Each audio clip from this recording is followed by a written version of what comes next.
Good morning, everybody. I'm here just to give you a little update on our business venture. Um, it is the 11th of May.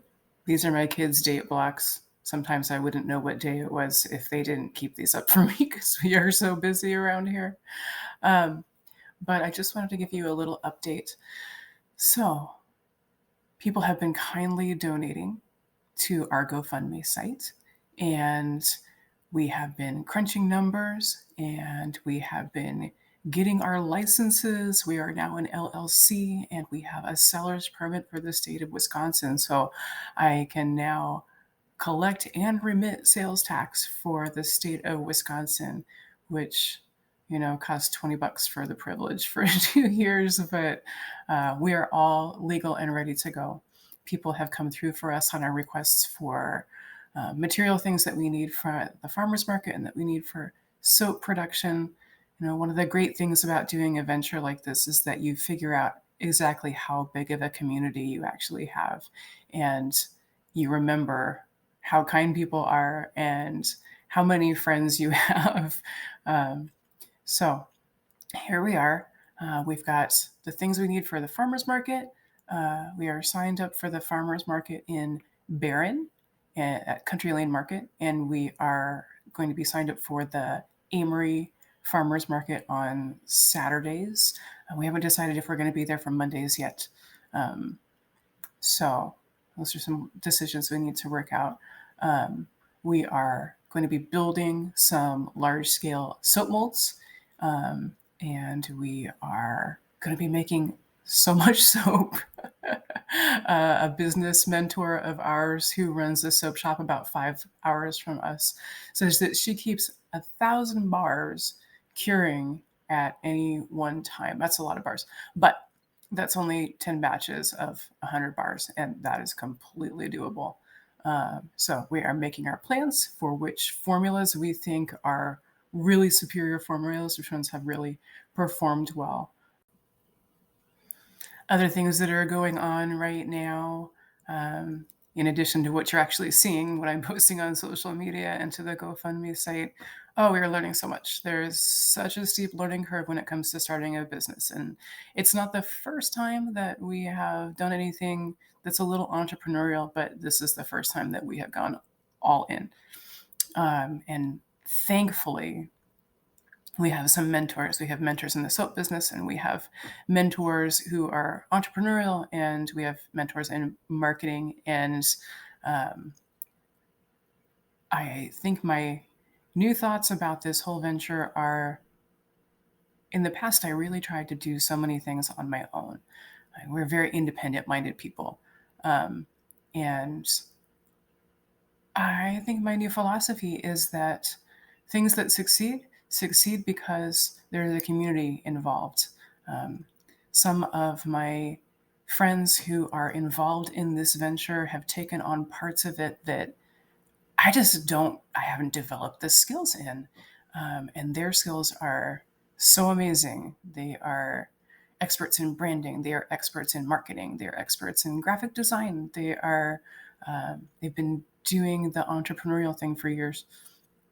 And I'm so grateful that they're willing to share their knowledge with us, because I can read and read and read, and I do. I am an obsessive researcher.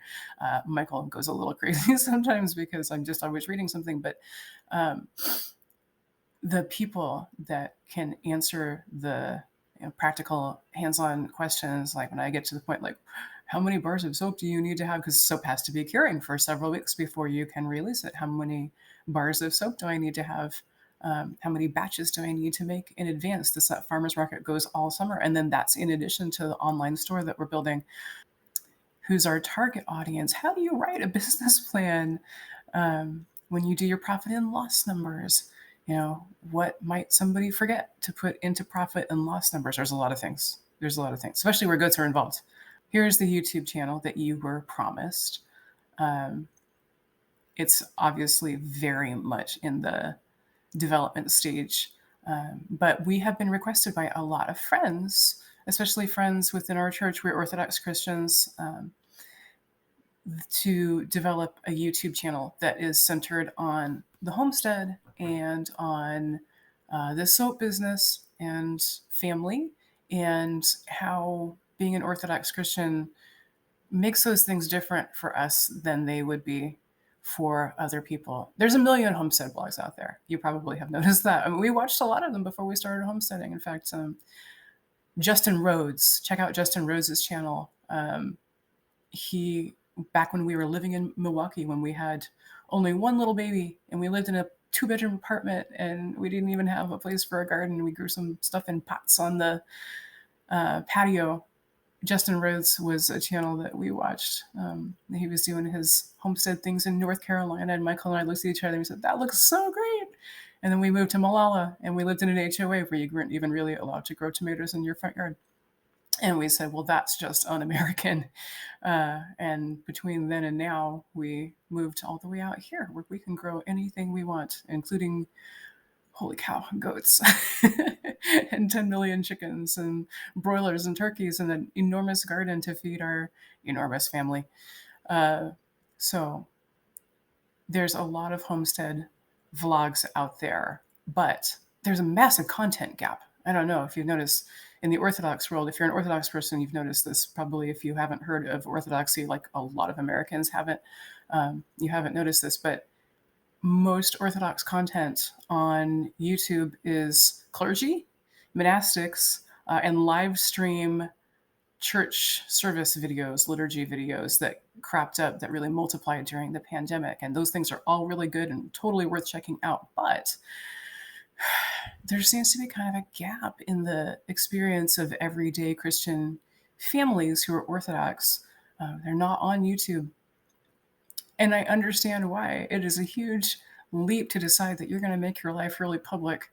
And it's not my inclination at all. In fact, I believe up until last week, I swore I would never have a YouTube channel. And then all of these friends came out of the woodwork and said, hey, you should do a YouTube channel. We want to watch what you're doing. You're doing interesting things. You have an extraordinarily large family for Americans. It's not extraordinarily large, by the way. We have Amish neighbors, and some of them have upwards of 15 children. That's not an exaggeration. They really do. We have 5 kids. We are amateurs. But we have 5 kids. We have a homestead in rural Wisconsin. We dropped out of city life 5 years ago to do all this and follow our dream, and now we're developing a soap shop. So I don't know, maybe we do some interesting things. I guess you can tell us whether it's interesting or not. But there's your update. Thank you for supporting us. There will be more to come, and we will keep you apprised.